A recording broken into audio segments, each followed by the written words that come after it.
dada untuk mendekatkan diri kepadanya, qurbatan ilallah, melalui kitab suci Al-Quran.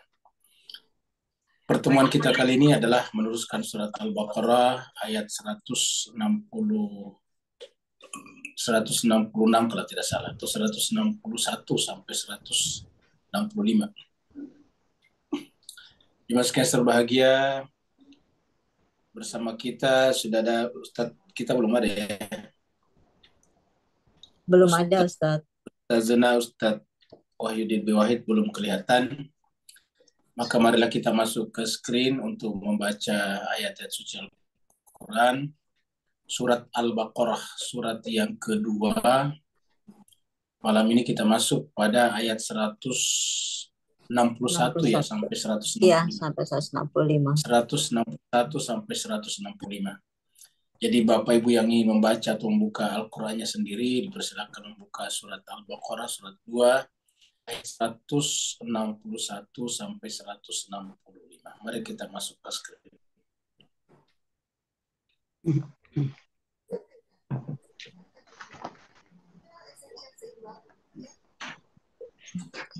A'udzu billahi minasy syaithanir rajim.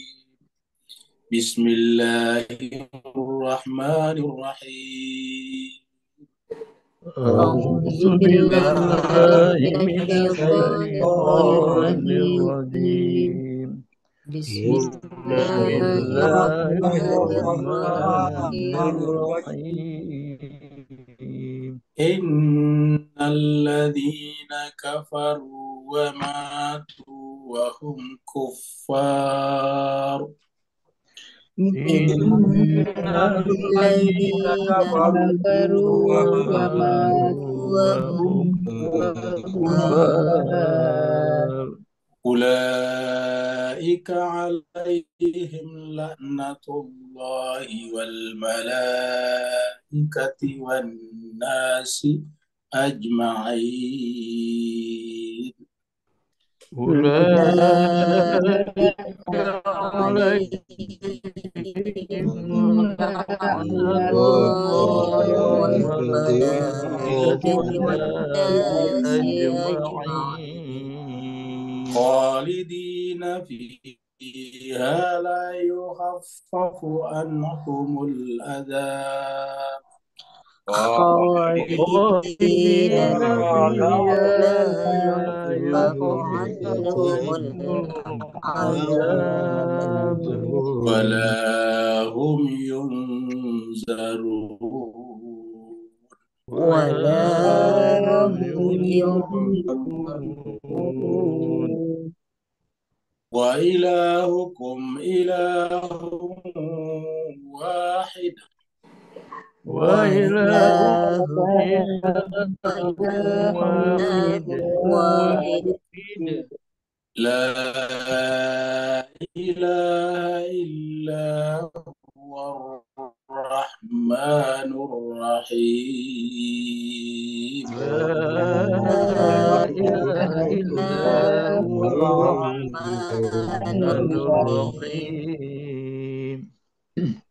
إن في خلق السماوات والأرض واختلاف الليل والنهار إن في خلق السماوات والأرض واختلاف الليل والنهار والفلك التي تجري في البحر بما ينفع الناس والفلك التي في البحر بما ينفع الناس وما أنزل الله من السماء من ماء وما أنزل الله من السماء من ماء وأحيا به الأرض بعد موتها وبث فيها من كل دابة وأحيا وأحيا به به الأرض بعد الأرض موتها وبث فيها فيها من من كل كل دابة دابة وتصريف الرياح والسحاب المسخر بين السماء والأرض وتسريف وتصريف الرياح الرياح والسحاب والسحاب المسخر المسخر بين بين السماء والأرض لآيات لقوم يعقلون لآيات لقوم لآيات يعقلون يعقلون ومن الناس من يتخذ من دون الله أندادا ومن ومن الناس من الناس من يتخذ يتخذ من دون الله دون الله أندادا أندادا يحبونهم كحب الله يحبونهم كحب يحبونهم كحب الله الله والذين آمنوا أشد حبا لله والذين والذين آمنوا أشد آمنوا حبا أشد حبا لله لله ولو يرى الذين ظلموا إذ يرون العذاب أن القوة لله جميعا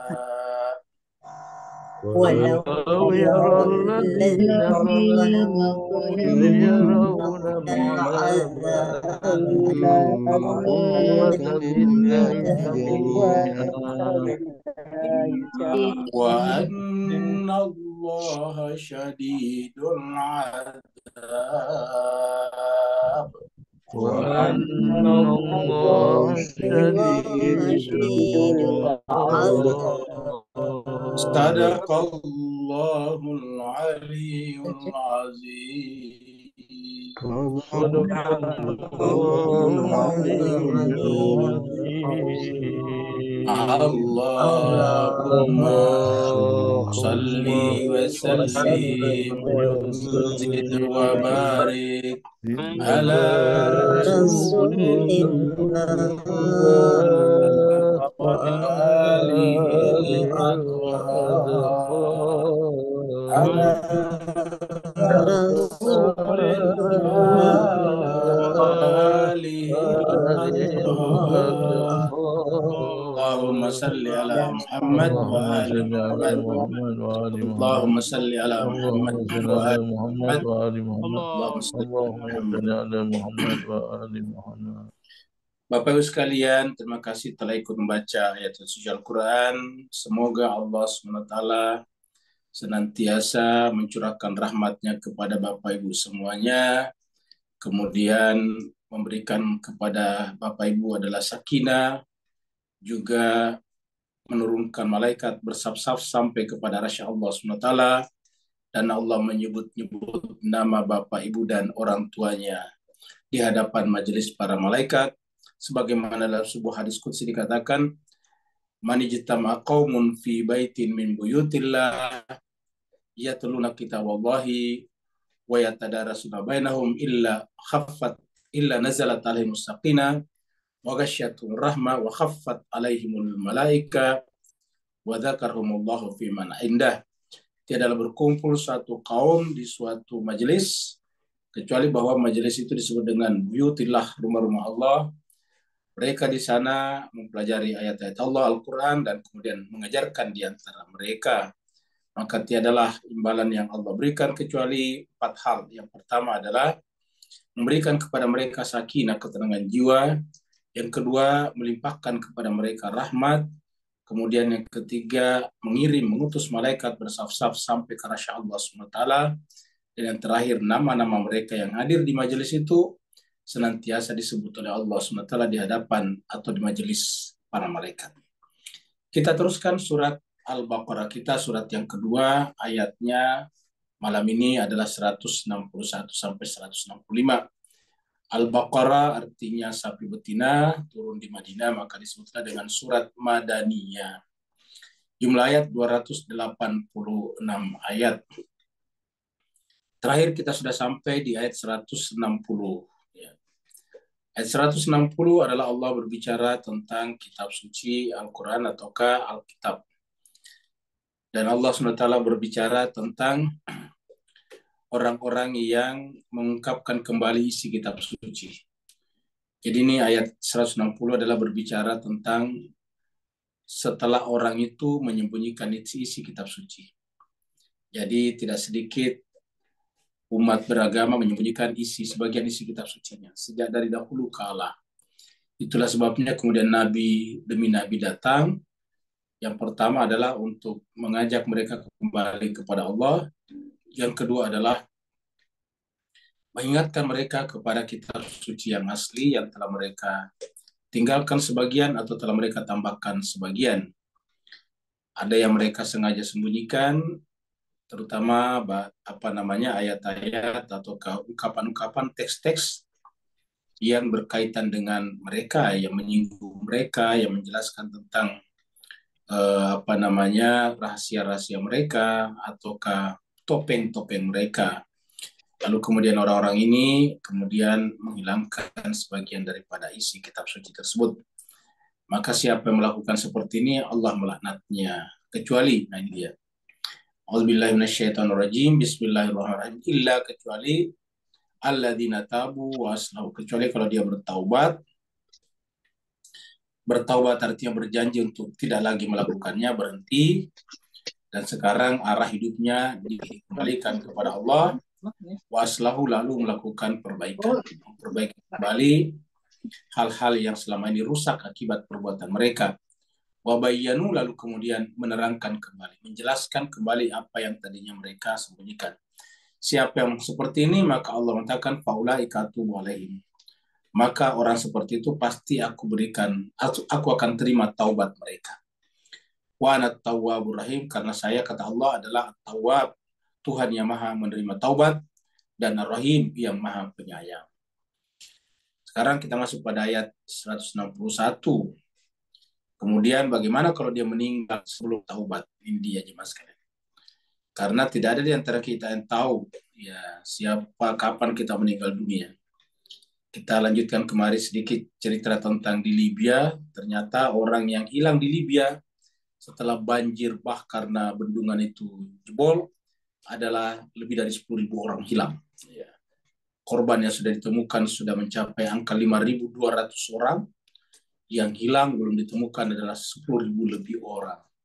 Jadi artinya totalnya kurang lebih 15 ribuan orang. Itu masih hitungan sementara, hitungan kasar. Nah, apakah 15 ribu orang ini pernah berharap kalau akan meninggal esoknya atau malamnya ketika banjir bandang itu datang? Jawabannya tidak ada. Dari 15 ribu orang ini pasti tidak ada yang berharap akan mati pada malam itu juga atau esoknya. Tapi kemudian badai itu datang, orang meninggal secara massal 15 ribu orang, tak terbayangkan bagi kita. Jadi artinya apa jemaah sekalian, kejadian-kejadian seperti ini Allah biarkan terjadi agar kita yang masih hidup ini selalu belajar bahwa kematian itu bisa datang kapan saja, dan ketika kematian itu datang tidak ada yang kita bawa.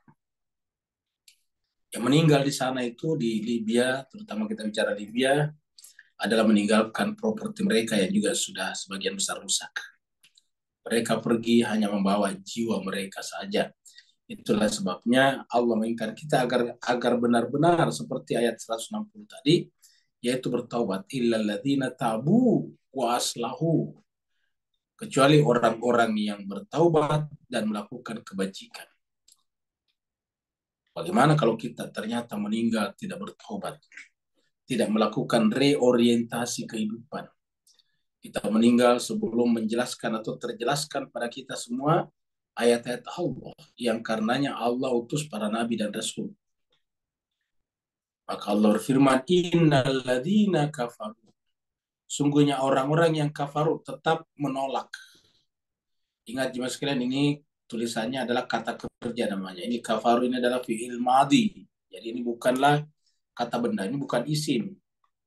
Jadi selalu kita sampaikan ini karena dalam bahasa kita, bahasa Melayu, kafir itu kan orang, ya orangnya. Biasa kita tambah kata orang kafir, ya kalau gitu. Kafir itu adalah orang biasanya. Nah, sedangkan ini aslinya kafaru. Ini adalah kata kerja, fiil, verb yang bentuknya lampau. Jadi sungguhnya orang-orang yang telah ingkar, telah menolak, telah menutup hatinya, wa matu, lalu kemudian mati. Wahum, sementara mereka itu kufar. Wahum di sini kita artikan hal. Sementara mereka itu kufar, masih dalam keadaan seperti itu. Jadi kan itu bentuk lampau. Jadi sejak dulu dia menolak. Dan ketika mati tetap dalam keadaan menolak. Jadi ini adalah kata kerjanya. Ini adalah kata bendanya. Ini isimnya. Kufar ini bentuk jam dari kafir. Kufar. Jadi kata kafir itu ada dua macam jamaknya. Ada kafir, ada kafirur, dan ada kufar. Jadi innalladzina kafaru, sungguhnya orang-orang yang kafaru, menutup diri, menolak, membentengi jiwanya dengan hawa nafsunya, dengan kepentingan dunianya, lalu kemudian mati dalam keadaan kufar. Jadi mati dalam keadaan tetap ingkar, tetap menolak kebenaran yang datang dari Allah. Nah, Allah mengatakan, atau kita bicarakan sebelumnya, tetap menyembunyikan kebenaran. Tidak pernah menyampaikan kebenaran itu, dan kebenaran itu adalah yang datang dari Allah. Ingat sebelumnya, al-haqqu birabbik wala takunanna minal mumtarin. Jadi kebenaran itu dari Allah. Jadi kebenaran hanya sumbernya satu, yaitu dari Allah SWT. Apapun yang benar itu sumbernya dari Allah SWT. Bisa datang melalui para nabi, melalui alam, melalui sesama manusia. Nah, siapa yang tetap ingkar dan mati dalam keingkarannya, apa kata Allah? Ulaika, mereka itulah, alaihim, atas mereka berlaku laknatullah. Berlakulah bagi mereka laknat Allah Subhanahu wa taala. Alaihim laknatullah, bagi mereka tertimpakan laknat Allah. Allah saja bukan, wal malaika, malaikat-malaikat juga. Malaikat-malaikat juga. Malaikat saja tidak, wan nasi ajmain, dan manusia secara keseluruhan. Pokok manusia secara keseluruhan. Nah, kan bicara tentang akhirat ini. Ya nanti di akhirat seluruh manusia melaknatnya karena mereka telah menyembunyikan kebenaran fitrawi, kebenaran yang sejatinya dibutuhkan oleh seluruh manusia. Karena kebenaran yang disembunyikan ini dari waktu ke waktu sejak Nabi Muhammad kita sampai sekarang, korban demi korban berjatuhan, darah demi darah ditumpahkan, air mata demi air mata diteteskan, rumah demi rumah dibakar dan dihancurkan, penjajahan bersih maharajalela di seluruh dunia. Kan itu penyebabnya, jemaah sekalian. Kita tahu semuanya, jemaah sekalian serbahagia, bahwa setelah berlalunya masa Khulafaur Rasyidin, lalu kemudian berdirilah dinasti Umayyah, berdirilah monarki absolut, yaitu yang dibuat oleh Muawiyah setelah memerangi Sayyidina Ali bin Abi Thalib. Lalu anaknya meneruskannya, itu Yazid, lalu membunuh cucu Nabi, yaitu Sayyidina Hussein di Karbala bersama dengan pengikutnya dan keluarganya. Inilah kemudian berdirilah dinasti Umayyah. Nah, dinasti Umayyah nantinya dihancurkan oleh dinasti Abbasiyah. Tapi dinasti Umayyah selamat daripada pembantaian dinasti Abbasiyah, lari ke Spanyol, Cordova, membentuk peradaban di sana, dan dari sana kemudian pindah ke Eropa. Eropa maju, apa yang terjadi, jemaah sekalian? Yang terjadi adalah penjajahan demi penjajahan, kolonialisasi, imperialisme, kolonialisme. Dan dalam kolonialisme ini kita tahu korbannya luar biasa. Orang-orang dari Afrika ditangkap, baru disangkarkan seperti hewan. Melalui Afrika Selatan, diseberangkan ke benua Amerika. Itu sebabnya banyak sekarang orang Afrika yang disebut dengan Afro-Amerika, Negro, yang ada di Amerika, baik Amerika Serikat ataupun Amerika Latin, Amerika Selatan. Mereka banyak di sini, mereka didatangkan. Belum lagi dengan penduduk-penduduk asli di Amerika, seperti orang-orang Indian, mereka habis. Ini dapat kita itu baru satu benua Amerika, belum lagi dengan Asia. Ya, kita lihat Asia mulai daripada Asia Barat, Asia Selatan, Asia Timur, sampai kepada Asia Tenggara. Penjajahan demi penjajahan. Karena apa Mas Kaiser Bagai? Karena tadi mereka dinasti Umayyah dan teruskan dinasti Abbasiyah membangun peradaban yang rapuh. Nabi telah mencontohkan kepada mereka bahwa kepemimpinan itu bersifat spiritual, intelektual, tapi tiba-tiba hanya bersifat monarki saja. Sehingga apa yang terjadi kemudian banyak antara mereka setelah orang tuanya mati meninggal dunia, anak-anak mereka memperebutkan kekuasaan itu, saling membunuh satu sama lain seperti anak-anak Harun al-Rashid. Ini yang menyebabkan sampai sekarang, ya korbannya sampai sekarang yang bisa kita ingat saja, yang sezama dengan kita, betapa banyak korban terjadi di Afghanistan, betapa banyak korban yang terjadi di Vietnam karena ulah Amerika, betapa banyak korban sekarang di Palestina karena ulah Israel. Banyak sekali korbannya Mas Kaiser Bagai. Maka kemudian apa sebabnya ini? Karena tidak tegaknya sebuah sistem kemanusiaan yang berbasis pada ketuhanan, berbasis pada sistem ilahiyah yang benar. Ketika kemanusiaan tidak berdiri di atas basis ilahiyah dan ketuhanan yang benar, yang runtuh adalah hewaninya. Yang muncul adalah hewaninya. Dan ini yang terjadi Mas sekalian. Ya, orang-orang luar menyebutnya sebagai manusia memangsa satu sama lain. Ya, manusia itu menjadi delom parlom, menjadi saling memangsa satu sama lain. Ya. Nah, Mas Kaiser makanya kemudian dilaknat di sini. Ulaika alaihim la'natullahi wal malaikati wan nasi. Bayangkan tiga kutub di sini. Allah, malaikatnya, dan manusia secara keseluruhan. Ya. Semua melaknat siapa? Mereka menyembunyikan kebenaran tadi. Karena mereka yang memberikan jalan bagi terbentuknya dinasti-dinasti, sistem pemerintahan yang arogan, penjajahan, kolonialisme, imperialisme, sampai sekarang. Bahkan mereka juga sebetulnya secara tidak langsung yang menjadi penyebab terjajahnya rakyat Palestina, diusir dari negaranya sampai sekarang. Mari kita lihat perbandingan ayat seperti ini. Kita bisa lihat di dalam Surat Ali Imran. Surat Ali Imran ada ayat yang mirip. Surat 3 ayat 91. Innalladzina kafaru. Sungguhnya orang-orang yang kafaru wa matu wa hum kufar, ini ayatnya mirip sekali. Sungguhnya orang-orang yang kafaru wa matu dan mereka mati, wahum ketika mereka mati itu dalam keadaan kufar, falai yuqbala min ahadihim.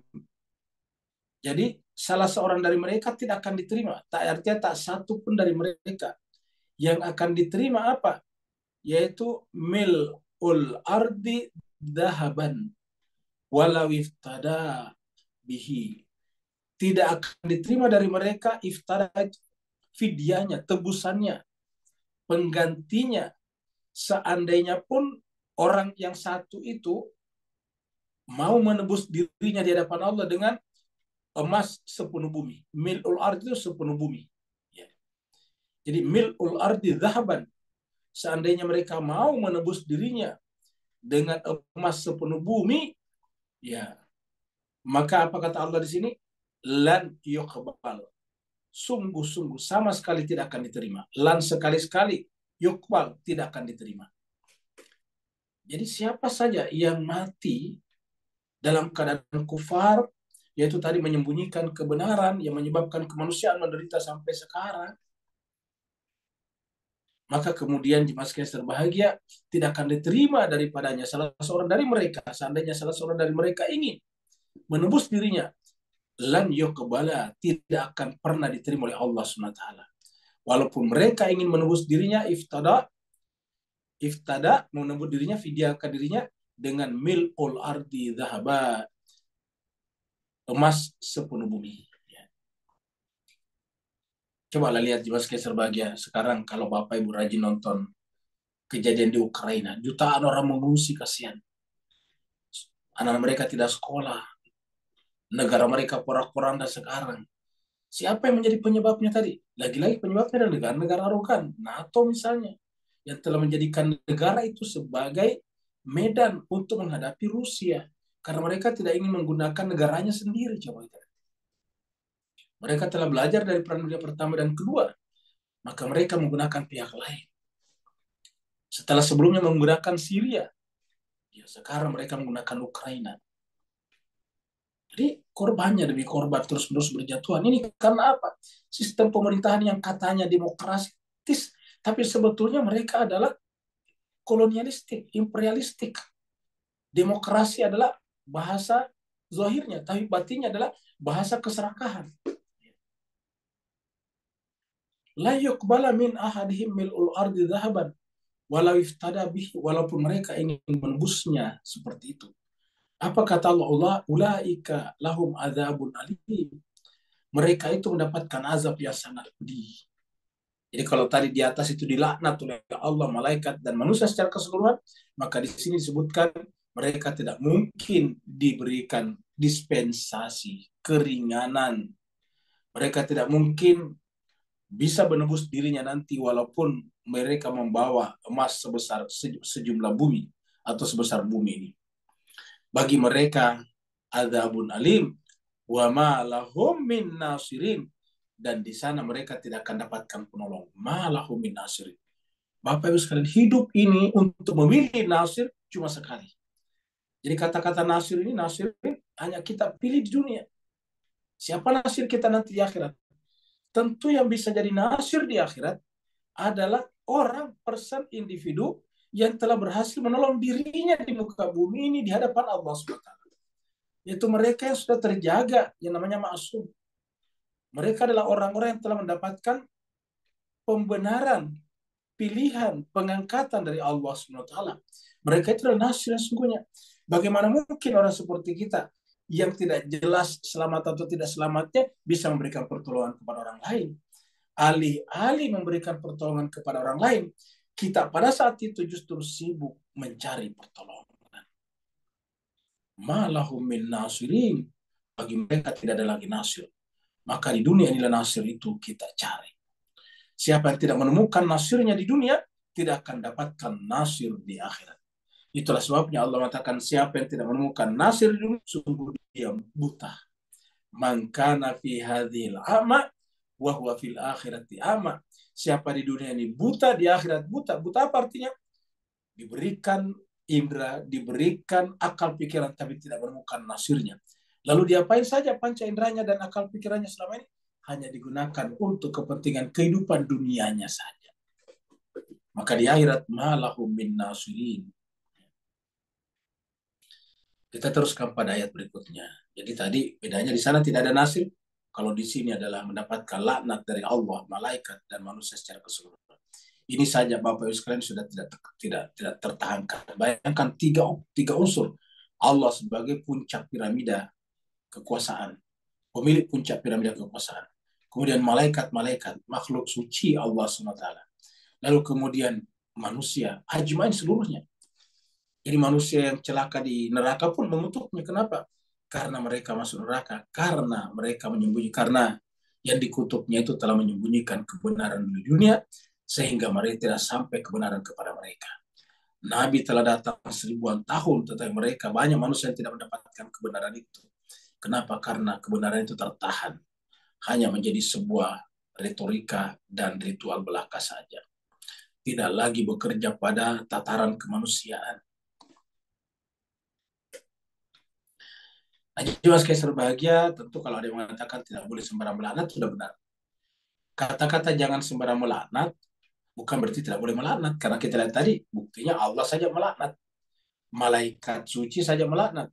Ya, manusia seluruhnya melaknat tadinya. Jadi melaknat itu penting. Yang penting yang kita laknat, benar-benar yang pantas menerima laknat. Yang salah adalah orang yang tidak pantas menerima laknat, kita laknat. Ya. Tapi kalau memang yang pantas menerima laknat, kita laknat, ya itu berarti benar. Kenapa? Karena itu namanya akhlak Allah. Siapa yang tidak melaknat orang yang pantas dilaknat, maka berarti tidak berakhlak dengan akhlak Allah. Karena salah satu akhlak Allah tadi, perbuatan Allah adalah melaknat. Ya, tadi kita sudah lihat. Allah melaknat mereka, malaikat melaknat mereka, dan juga manusia secara keseluruhan. Jadi cuma sebagai melaknat itu penting. Tetapi kita harus mengetahui apakah benar yang kita laknat itu orang yang pantas dilaknat. Nah, siapa yang paling tahu orang itu pantas dilaknat atau tidak? Itu Allah. Di mana? Di dalam Al-Quran menyebutkan itu. Lagi-lagi kita butuh pengetahuan ilahi, yaitu Al-Quran. Nah, siapa yang kemudian dilaknat oleh Allah SWT, oleh malaikat dan manusia? Khalidina fiha. Jadi biasanya kata-kata khalidina fiha itu biasanya kaitannya dengan neraka. Kan begitu, Pak. Kalau Bapak Ibu membaca Al-Quran, biasanya setelah neraka, biasanya khalidina fiha. Ya, kan begitu. Di surat Al-Bayinat, misalnya kita bisa baca, innal ladzina kafaru min ahlil kitabi wal musyrikina fi nari jahannama khalidina fiha ulaika hum syarrul bariyah. Nah, itu khalidina fiha, tapi di sini khalidina fiha bukan neraka, tetapi laknat. Jadi ingat ayat sebelumnya, ayat 161 tadi, ya Allah melaknat mereka, malaikat melaknat mereka, manusia secara keseluruhan melaknat mereka, wan nasi ajmain, manusia secara keseluruhan melaknat mereka, dan khalidina fiha maksudnya apa? Mereka kekal dalam laknat itu. Mereka dilaknat di dunia, dilaknat sampai ke akhirat nantinya. Dan nanti sampai ketika mereka masuk dalam neraka, orang terus-menerus melaknat mereka. Karena atas perbuatan mereka lah nilai-nilai kemanusiaan menjadi tidak ada nilainya. Yang bernilai di sana, di dunia, karena perbuatan mereka adalah kekuasaan. Yang bernilai di dunia ini adalah pentungan. Yang bernilai di dunia ini adalah tinju, bukan lagi elusan kasih sayang. Ya, siapa saja yang berani mengganggu kekuasaan mereka, maka mereka akan hancurkan. Jangankan orang seperti biasa seperti kita, bahkan cucu sang Nabi sendiri mereka rela bunuh dengan cara yang sangat sadis. Khalidina fiha, mereka kekal di dalamnya. La yukhaffafu anhumul adzab. Mereka tidak akan pernah diringankan azabnya. La yukhaffaf, tidak diringankan. Tidak ada takhfif, ini yukhafif takhfif. Tidak ada keringanan atas mereka dari azab tersebut. Walahum yunzarun, dan mereka tidak pernah diberi tangguh. Tidak pernah ada tangguh bagi mereka. Walahum yunzarun, mereka tidak diberikan tangguh. Artinya begitu sampai di sana, udah langsung mereka merasakannya. Jadi inilah yang kita takutkan Bapak Ibu sekalian. Kita lihat surat Muhammad. Allah berfirman di surat Muhammad ayat 34. Innalladzina kafaru. Sungguhnya orang-orang yang kafir ini sama tadi orangnya, kafaru. Ya. Menggunakan fi'il juga, fi'il madhi, menggunakan verb, kata kerja. Innalladzina kafaru, sungguhnya orang-orang yang kafaru wasaddu an sabilillah, dan menghalangi orang dari jalan Allah. Cara menghalanginya mulai dari dalam bentuk intimidasi psikologis sampai pada intimidasi psikis, bahkan sampai pada tingkat pembunuhan, penangkapan dan pembunuhan. Wasaddu an sabilillah, mereka menghalang-halangi manusia dari jalan Allah. Kalau mereka terus-menerus melakukan seperti itu, summa matu, kemudian mereka mati, wahum kufar, dan kemudian mereka tetap dalam keadaan kufar, falai yaghfirallahu lahum, Allah sungguh tidak akan mengampuni dosa-dosa mereka. Jadi, berkelanjutan terus. Jadi tadi ada laknat, kemudian yang kedua tidak bisa menembus dirinya. Sekarang dikatakan lagi falan yaghfirallah. Lan ini sama tadi. Lan yaghfirallahu lahum. Kalau tadi lan yuqbala, tidak akan pernah diterima tebusan daripada mereka, walaupun mereka ingin menembus dirinya dengan emas sepenuh bumi. Kalau di sini la yaghfirallahu lahum, Allah sama sekali tidak akan memberikan ampunan lagi kepada mereka. Siapa mereka itu? Ya tadi, alladzina kafaru wasaddu an sabilillah, orang-orang yang kafaru baru menghalangi orang dari jalan Allah, summa matu, kemudian mati wahum kufar, fala yaghfirallahu lahum. Dan ini jemaah sekalian berkelanjutan sampai sekarang. Ya. Bukan hanya terjadi pada zaman setelah Nabi wafat. Ya. Apa sekalian mohon maaf ini kayaknya keluar dari.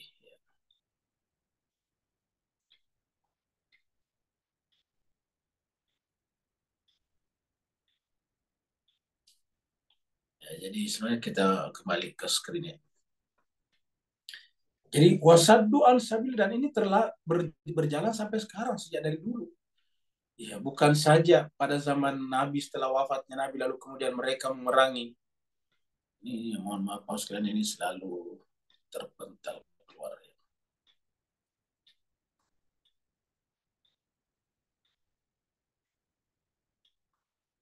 Mudah-mudahan tidak terpental.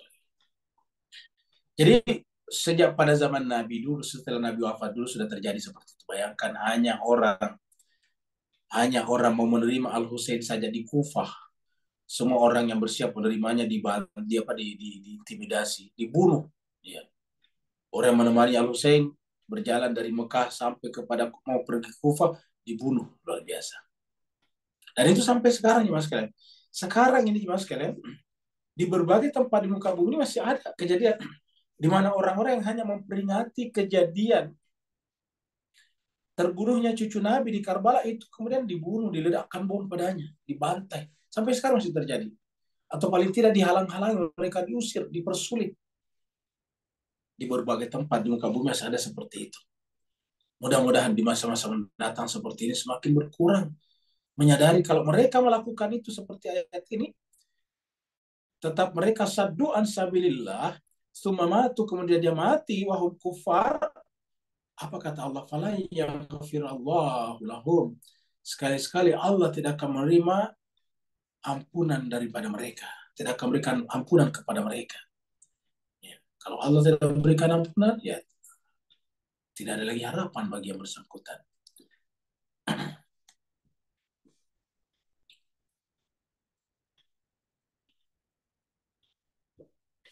Ini ternyata keluar Pak ya.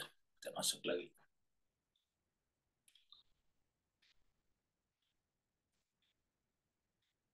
Ini juga keluar lagi ya. Mohon maaf, sekali ini selalu terpental keluar ya.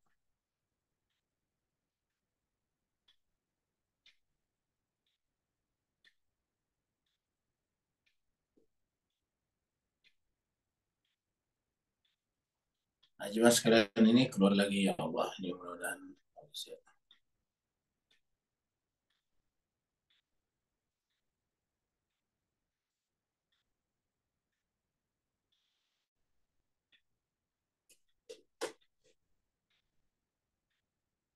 Jadi kita tadi sudah sampai di sini ya.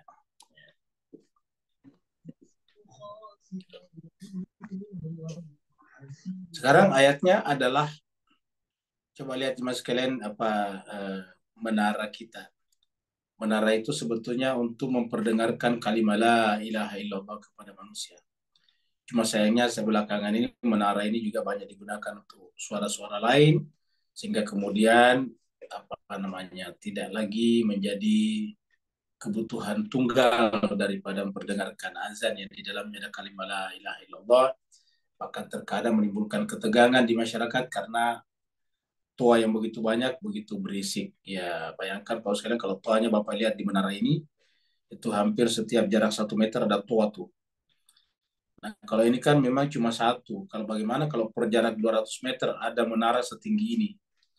Lalu kemudian setiap menara punya toa yang banyak seperti ini. Ya, yang di sana bukan hanya suara azan, tetapi jauh sebelum azan sudah ada suara-suara yang lain. Nah, wa ilahukum ilahun wahid. Itulah tadi inti daripada azan. Wa ilahukum ilahun wahid. Ilah kalian adalah ilah yang satu. Jadi ilah itu cuma satu. Jadi kalau kita bicara ilah, yang benar adalah yang satu. Kalau ilah itu lebih dari satu, apalagi banyak, itu pasti bukan ilah itu yang dibicarakan dalam Al-Quran. Bukan ilah itu yang diperkenalkan oleh para nabi dan rasul. Yang diperkenalkan para nabi dan rasul adalah wahidun yang satu. Ilahukum ilahun wahidun. Ilah kalian adalah ilah yang satu, yang tunggal. Jadi tidak ada yang lain. Nah, karena dia yang satu, dan yang satu itu adalah tidak mungkin sama dengan yang lain. Kalau ada samanya kan berarti tidak satu. Saya kita manusia tidak satu karena kita sama dengan yang lain. Yang sama sekarang kita di muka bumi ada sekitar 8 miliar orang. Berarti yang sama dengan kita ini 8 miliar orang sekarang. Nah, bayangkan kalau pohon kayu ada ilah, betapa banyak pohon kayu itu. Kalau batu itu adalah ilah, betapa banyak batu itu. Jadi ketika Allah mengatakan ilahukum ilahun wahid, ilah kalian adalah ilah yang satu, kan menunjukkan bahwa yang satu ini memiliki ciri spesifik yang tidak dimiliki yang lain. Laisa kamitslihi syai'un, tidak ada yang serupa dengan yang lain. Karena begitu serupa yang lain, berarti bukan satu. Karena kata satu di sini adalah benar-benar tidak ada yang sama dengan yang lain. Begitu ada yang sama dengan yang lain, berarti kan bukan satu. Contohnya saya kereta atau mobil. Walaupun satu mobilnya besar, truk, ya, dump truck. Satunya lagi adalah mobil sedan, ya tetap saja mobil namanya. Kenapa? Ada kesamaannya. Sama-sama punya roda 4. Sama-sama berjalan menggunakan mesin. Ya. Sama-sama membutuhkan jalanan untuk berjalan. Itu karena ada kesamaannya, tetap disebut mobil. Tetap disebut dengan kereta. Bahkan kendaraan. Ya, semua yang namanya kendaraan selama bisa digunakan untuk bepergian, maka disebut dengan kendaraan. Ya, kuda, bendi, pedati, dokar, ya, kereta api, mobil, kereta, pesawat, ya itu semua adalah kendaraan namanya. Kenapa? Karena bisa digunakan untuk berkendara. Nah, karena memiliki kesamaan, ya tidak satu. Nah, walaupun beda-beda pesawat dengan motor jauh sekali bedanya. Ya. Tetapi pesawat atau kapal terbang dengan motor itu tetap sama kendaraan namanya. Ya. Cuma satunya berjalan di darat dengan 2 bannya, 2 rodanya, sedangkan pesawat terbang di udara. Tetapi sama-sama kendaraan namanya. Jadi tetap ada kesamaannya, maka disebut kendaraan. Nah, kalau Tuhan itu ada samanya dengan lain, berarti tidak wahidun. Jadi ini adalah sebuah pernyataan tegas dari Allah untuk kita semuanya. Bahwa ilah kalian itu, ilahnya manusia, hanya ilah yang satu. Kalau mereka menyembah atau mempertuhankan ilah yang double, yang memiliki kesamaan dengan makhluk, berarti makhluk. Ketika manusia menyembah makhluk, berarti manusia merendahkan dirinya. Kenapa? Karena dari sisi makhluk, Allah telah memuliakan manusia daripada makhluk-makhluk yang lain. Allah telah mengatakan, walaqad karramna bani Adam, kami telah muliakan anak cucu Adam daripada atau di atas makhluk-makhluk yang lain. Wa ilahukum ilahun wahid. Jadi kata wahid di sini harus kita camkan, tidak ada samanya. Karena tidak ada samanya, tidak bisa dipersepsi oleh manusia. Coba bagaimana kita mempersepsi yang satu? Ya. Tidak. Satu-satunya yang bisa tahu, kita tahu daripada satu, yaitu ada. Yang namanya satu kan ada, Pak sekalian. Ya. Jadi yang namanya satu itu ada. Ya. Yang namanya satu itu ada. Kalau tidak ada, tidak bisa disebut satu. Ya. Jadi karena dia satu itu ada, berarti Tuhan yang satu itu ada, itu saja. Tentang bagaimana dan apanya kita tidak tahu. Ya. Kita tidak berdaya sampai di sana. Bukan Tuhan tidak mampu kita jangkau, tetapi kita tidak mampu menjangkau dia. Panca indera kita, jiwa kita yang kotor ini terlalu jauh untuk menjangkau dirinya. Karena ilahukum ilahun wahidun, la ilaha illahu. Tidak ada ilah selain dia. Jadi la ilaha illahu. Tidak ada ilah selain dia. Siapa huwa di sini? Ya yang satu tadi nih. La ilaha illa huwa. Siapa huwa? Ya wahidun itu. Ilahukum yang satu itu. Huwa di sini. Kenapa? Karena ini adalah pernyataan berbicara tentang dia. Ini namanya proposisi ataukah pernyataan berbicara tentang dia. Tentu kita bicarakan sebagai orang ketiga. Ya. Karena kita bicarakan sebagai orang ketiga di sini menggunakan kata huwa.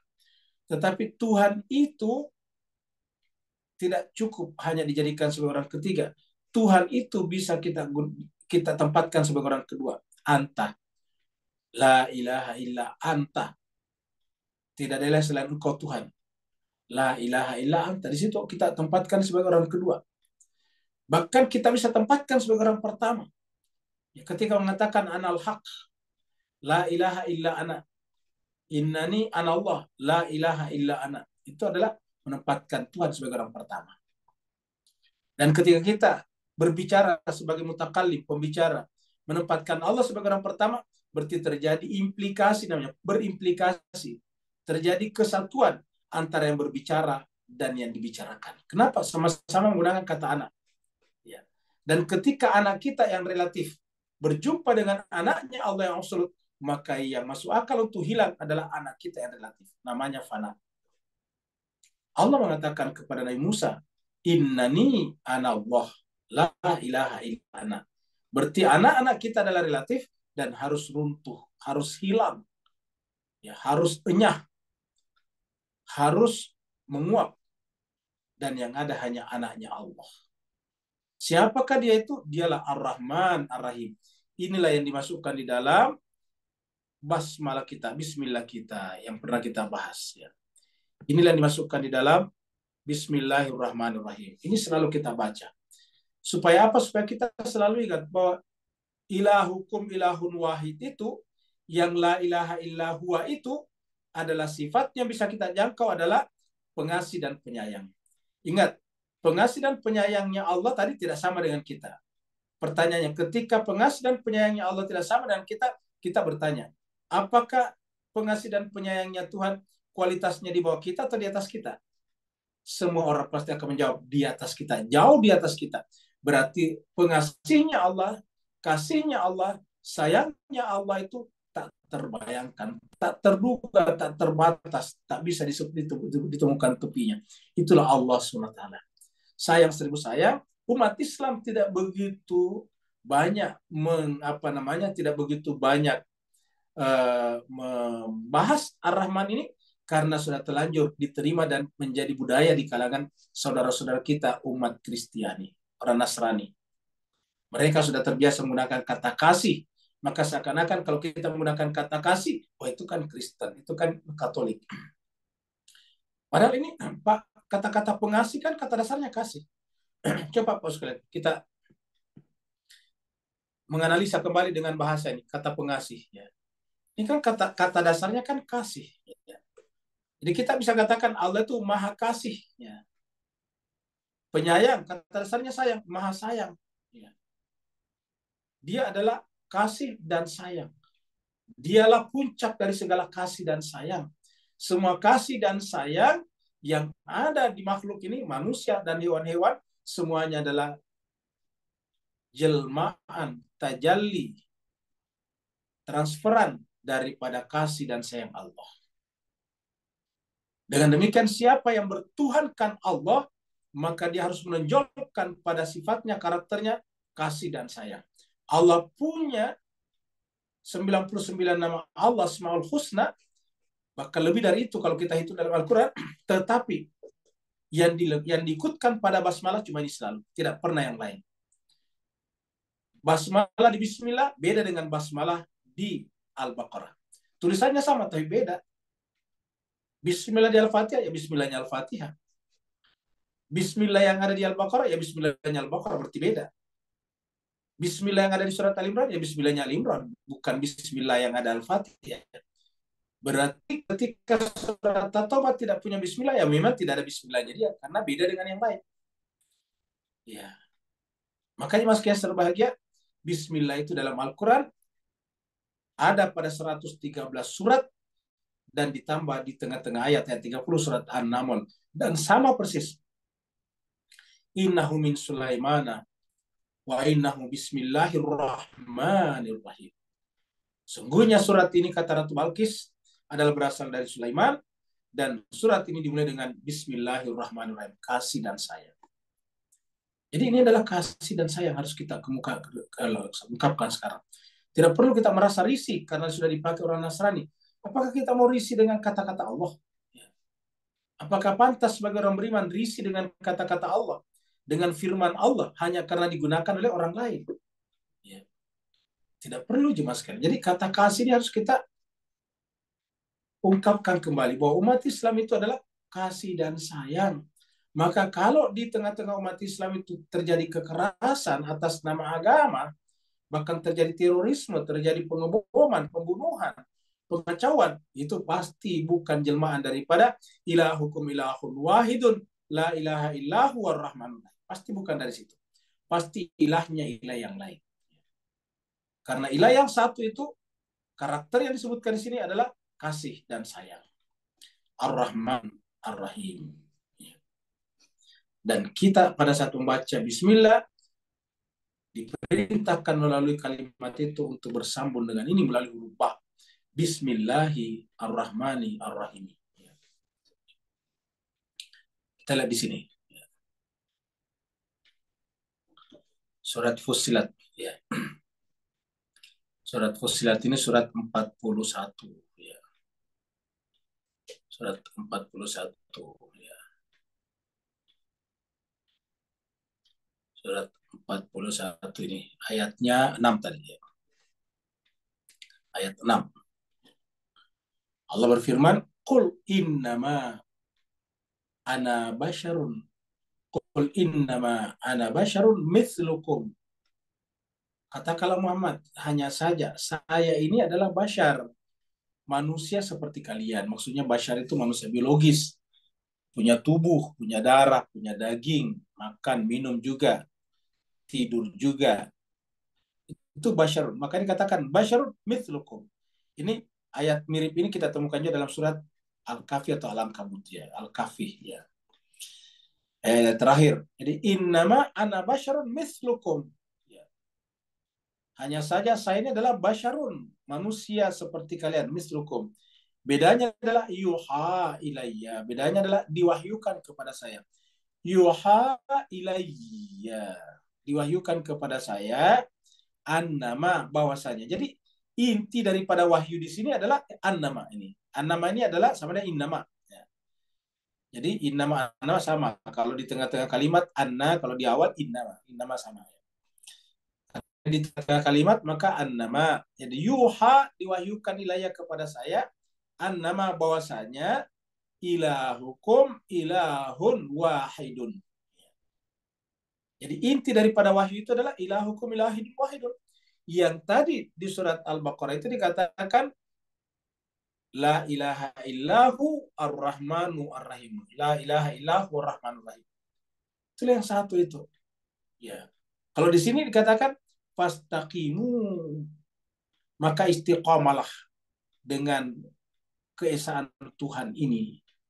Kata-kata istiqamah itu tetapkanlah dia dalam hatimu. Kata-kata istiqamah ini satu kata kan mukim. Aqama kan berdiri tegak, tetap bisa diartikan begitu. Orang yang tetap tinggal setempat namanya mukimin. Nah, jadi artinya apa? Kita menetapkan dia dalam jiwa kita saja, tidak ada yang lain. Ilahukum ilahun wahidun fastaqimu ilaihi. Maka tetaplah hadirkan itu dalam diri kamu sebagai sebuah titik anjak awal untuk datang kepadanya. Wastaghfiruhu, dan selalulah istighfar minta ampun kepadanya. Wa wailul lil musyrikin, siapa yang menyimpan sesedikit apapun dalam jiwanya selain daripada ilahukum ilahun wahidun, maka dia masuk kategori musyrik. Dan Allah mengatakan wa wailun lil musyrikin, kecelakaanlah, neraka wailah bagi orang-orang yang menyimpan sesuatu dalam jiwanya, karena itu artinya syirik.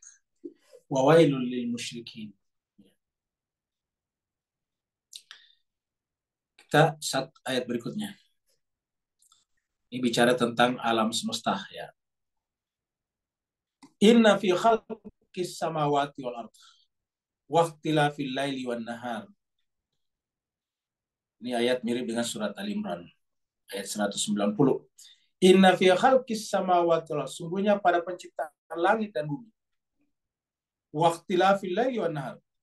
Ikhtilafnya pergantian malam dan siang. Kata-kata ikhtilaf itu satu kata khalifah, pergantian. Jadi khalifah itu mengganti. Kemudian silih berganti. Jadi kalau malam datang ya siang harus pergi. Siang pergi malam datang. Malam pergi siang datang. Seperti itu. Waqtilafil laili wan nahar. Dan itu otomatis. Jadi namanya khalifah begitu otomatis. Tidak perlu malam memilih siang. Siang memilih malam. Tidak perlu, otomatis saja. Sudah menjadi ketentuan Allah. Begitu malam pergi, siang datang. Siang pergi, malam datang. Maka khalifah. Waqtilafil laili wan nahar. Perputaran pergantian siang dan malam. Jadi ini adalah langit dan bumi, siang dan malam. Wal fulk, ini mufulk ini adalah kapal, perahu. Allati tajri fil bahri, yang berjalan, berlayar di lautan. Kalau dulu namanya berlayar, sekarang berjalan. Kenapa sekarang sudah jarang perahu yang pakai layar? Kalau dulu namanya berlayar, karena memang pakai layar. Sekarang kalau kita lihat perahu di lautan, sudah jarang yang pakai layar. Mereka semuanya pakai mesin pendorong. Maka kemudian tidak pakai layar. Kapal-kapal besar, kapal tanker misalnya, kapal-kapal kontainer, itu tidak ada yang pakai layar sekarang. Semuanya pakai mesin. Jadi kata berlayar kita kembalikan kepada tajri, itu artinya berjalan. Seperti contohnya air itu berjalan. Tajri minta tialan hari, itu mengalir. Itu berjalan, mengalir, jadi mengalir. Jadi allati tajri fil bahri, yang berjalan di lautan. Bima yanfa'unas, dengan membawa sesuatu yang bermanfaat bagi manusia. Sampai sekarang, kita sekarang saling bertukar benda dan barang dari satu negara ke negara lain itu melalui kapal-kapal laut yang besar itu, yang tonasenya besar sekali, yang kontainernya bahkan mungkin ratusan, ya bahkan mungkin ada yang ribuan kontainernya di atas. Karena ada saya lihat kapal yang besar sekali. Bima yanfa'unas wa ma anzalallahu minas sama, dan apa yang Allah turunkan dari langit dalam bentuk air, mimma'in, dari air. Dengan air itu fahya bihil ardo. Dengan air ini Allah menghidupkan bumi. Ba'da mautiyah, setelah matinya. Jadi kata-kata ma itu dari langit. Dari langit itu air. Jadi yang menghidupkan itu dari bumi itu ya bumi di bawah tanah. Tanah aslinya mati sebelum Allah turunkan air. Jadi unsur yang menghidupkan bumi adalah air. Ya. Jadi unsur yang menghidupkan bumi adalah air, dan air itu asalnya dari langit. Mungkin kita mengatakan dari laut baru naik ke langit. Pertanyaannya, itu di laut, dari laut, di laut dari mana asal mulanya pertama kali? Ya. Jadi berdasarkan informasi ini, bumi tadinya tidak ada air. Yang ada adalah lembah-lembah yang besar yang kemudian nanti terisi air menjadilah lautan. Tiba-tiba bumi ini terkepung oleh semacam awan yang begitu tebal di mana-mana, lalu kemudian karena terjadi perubahan cuaca, perubahan iklim, perubahan temperatur, terjadi namanya kondensasi, maka awan-awan yang menyelimuti bumi itu tiba-tiba berubah jadi air turun dan kemudian tersimpan di lautan. Jadi artinya apa? Dari langit. Wa ma anzalallahu minas sama min ma'in. Dengan air itu kemudian bumi hidup. Fahya bihil arda ba'da mautiha. Jadi matinya bumi bisa hidup karena adanya air dari langit. Jiwa manusia, matinya jiwa manusia bisa hidup dengan adanya wahyu dari langit. Ingat ya sebelumnya, yuha ilayya tadi. Jadi bumi yang tidak tersiram air, dia akan mati. Jiwa yang tidak tersiram wahyu juga akan mati. Bagaimana kalau beragama? Kelihatannya beragama, tapi jiwanya mati. Buktinya tidak sedikit orang beragama menggunakan agama sebagai kendaraan untuk mendapatkan sesuatu yang sifatnya material. Ya, agama diperjualbelikan di pasar-pasar ekonomi, pasar-pasar politik, pasar-pasar kebudayaan, pasar-pasar ritualistik. Ya. Jadi sekarang agama telah masuki berbagai macam market, pasar. Dan di sana ada penjual dan pembeli. Agama telah menjadi komoditas. Wa ma anzalallahu minas sama' bima'in fahiyya bil arda ba'da mautiha. Lalu dia menghidupkan bumi itu setelah matinya. Wa bassa fiha min kulli dabatin.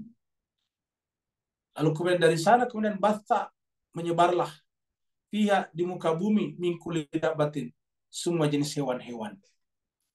Ya, semua hewan ada di muka bumi ini. Sapi bukan hanya ada di Asia Tenggara, tapi ada juga di Eropa sana. Bahkan kita lihat ada di tempat yang paling utara juga dengan penyesuaian temperaturnya dan sebagainya. Wa tasrifir riyah, dan juga ada pergerakan angin. Jadi kata-kata tasrifir riyah ini adalah menjelaskan bahwa nanti ada siklus. Pertama kali air dari langit turun ke bumi, mengisi tempat-tempat yang rendah, namanya lautan. Kemudian ada matahari yang terbit, matahari itu kemudian menyorot samudra, samudra kemudian mengalami kenaikan temperatur, setelah itu kemudian menguap, uapannya nanti kemudian menggumpal jadi awan, awan itu nanti digeser oleh angin ke daratan. Wa tasrifir riyah. Lalu kemudian anginlah yang menggeser mereka. Ya, pergerakan angin itulah yang menyebabkan tadi awan-awan. Wasahabil musakhari, dan awan yang bergerak dengan mudah melalui pergerakan angin tadinya. Wasahabil musakhari bainas sama'i wal ard, antara langit dan bumi. Jadi bainas sama'i wal ard, di antara langit dan bumi. Jadi antara langit dan bumi artinya ini antara antara ruang kosong di atas kita dengan bumi. Jadi namanya awan yang menggantung di sana. Jadi awan-awan ini menggantung di sana, itu yang menjadi luar biasa Pak Bos sekalian. Kan aslinya awan ataukah hujan itu kan dari langit, kemudian turun ke bumi, tersimpan di samudra tempat yang rendah tadi, menjadi banyak di sana. 2/3 bumi adalah diisi dengan air lautan, namanya samudra. Lalu kemudian ini menguap ke atas setelah terkena matahari di siang hari. Nah sekarang setelah matahari menyinarinya di siang hari, menguap ke atas, kata-kata ke atas itu yang menarik adalah kenapa tidak terus-menerus ke atas ya? Kan begitu. Bukan aslinya semakin ke atas, gravitasi bumi semakin rendah. Ketika gravitasi bumi semakin rendah, harusnya kan uapan itu semakin ke atas. Kenapa? Kan semakin sedikit gravitasi bumi. Semakin dekat ke bumi, semakin tinggi gravitasi. Karena gravitasi bumi itu kan menggunakan percepatan, bukan kecepatan. Percepatan itu artinya dari atas ke bawah, semakin mendekat bumi, semakin cepat itu. Geraknya. Jadi gerak dari langit ke bumi itu karena tarikan gravitasi itu adalah mengalami percepatan. Ya, jadi kalau orang fisika menyebutnya rumusnya bukan V, bukan velocity, tapi A, akselerasi. Ya. Jadi percepatan itu ke bawah. Nah, tapi hebatnya kalau dia ke atas kok berhenti pada suatu jarak tertentu. Kenapa tidak ke atas terus-menerus? Nah, Mas Keserwe tentu para ahli bisa menjelaskan, tapi ini kok secara alamiah seperti itu. Ya. Wasahabil musakhari bainas sama'i wal ard. Makanya ditutup dengan la ayatin. Ini pasti ada tanda. La ayatin. Ada tanda-tanda. Ya. Bagi siapa? Liqaumin. Bagi kaum siapa? Yaqilun, menggunakan akalnya. Perhatikan Mas sekalian. Jadi agama Al-Quran itu untuk orang berakal. Ini liqaumin, untuk orang yang mau menggunakan akalnya. Kenapa menggunakan kata qaumin? Karena ada kaum yang tidak mau menggunakan akalnya. Ya. Baik dari kalangan orang beragama ataupun di luar orang beragama, ada yang tidak menggunakan akalnya. Ini tidak mau menggunakan hukum sebab akibat, ini kan semuanya hukum alam. Mereka menolak hukum alam ini, mereka tiba-tiba langsung kepada Tuhan minta di bypass ya. Seakan-akan untuk mendapatkan sesuatu di bumi ini tidak perlu lagi usaha-usaha alamiah. Ya. Cukup dengan di bypass saja. Langsung minta kepada Tuhan, semuanya jadi. Ya. Jemaah sekalian berbahagia, dalam konteks inilah karena tidak menggunakan akal, kita umat Islam biasanya, tidak semua tentunya, biasanya terlalu gampang menggunakan kata azab kalau orang lain yang terkena musibah. Begitu orang terkena musibah dari orang lain, itu adalah azab. Begitu di tempat itu ada sedikit hura-hura, maka azab. Sedikit-sedikit azab. Begitu mereka yang terkena bencana alam yang besar, diam. Nah, kan kenapa? Karena tidak sesuai dengan penalaran akal. Yang namanya kejadian alam bisa terjadi di mana-mana. Ini kita lihat, Mas Glenn. Maka kita lihat badai yang terjadi sekarang ini telah bergerak di muka bumi ini. Gerakannya kita lihat mulai daripada Mekah sebelumnya. Baru kemudian pindah lagi kita lihat ke Taiwan. Taiwan kemudian Cina. Cina kemudian pinggiran Cina.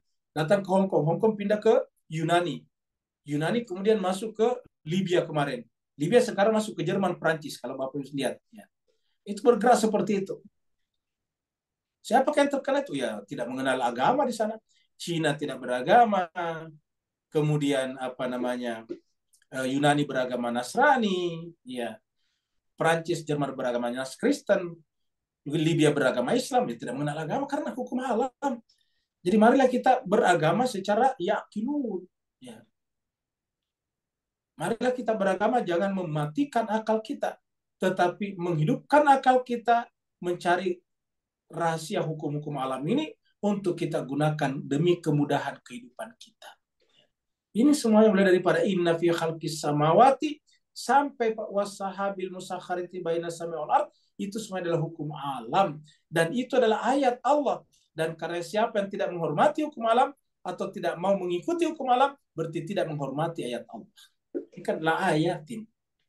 Jadi artinya apa? Betapa banyak orang yang mengaku beragama tapi tidak menghormati ayat Allah dalam pengertian hukum alam. Karena ujungnya la ayatin bagi siapa? Liqaumin yaqilun. Berarti bukan la ayatin bagi kaum la yaqilun yang tidak menggunakan akalnya. Seakan-akan Tuhan itu bisa memberikan anak kepada kita sebelum kita punya pasangan hidup, sebelum menikah. Ya, cukup dengan membaca doa-doa tertentu. Bagaimana bisa kita punya anak? Meminta doa kalau tidak punya anak kalau tidak mengikuti hukum alamnya. Kita baca doanya Nabi Ibrahim, Rabbi habli minas solihin. Kita baca doanya Nabi Zakaria, Rabbi habli min ladunka dzurriatan thayyibatan. Tapi kita belum menikah, ya, tidak punya istri, tidak punya suami, gimana bisa punya anak? Ya, ini kita tunjukkan bahwa harus kita lihat hukum-hukum alamnya. Nah, hukum alamnya itu barulah ayatin. Nah, pada saat itu baru kemudian masuklah doa-doa di situ. Jadi hukum alam dulu yang harus kita penuhi, baru doa. Ya. Hukum alamnya tidak dipenuhi, tidak ada ikhtiar-ikhtiar alamiah, lalu kemudian berdoa tidak bisa. Jadi ujung-ujungnya apa?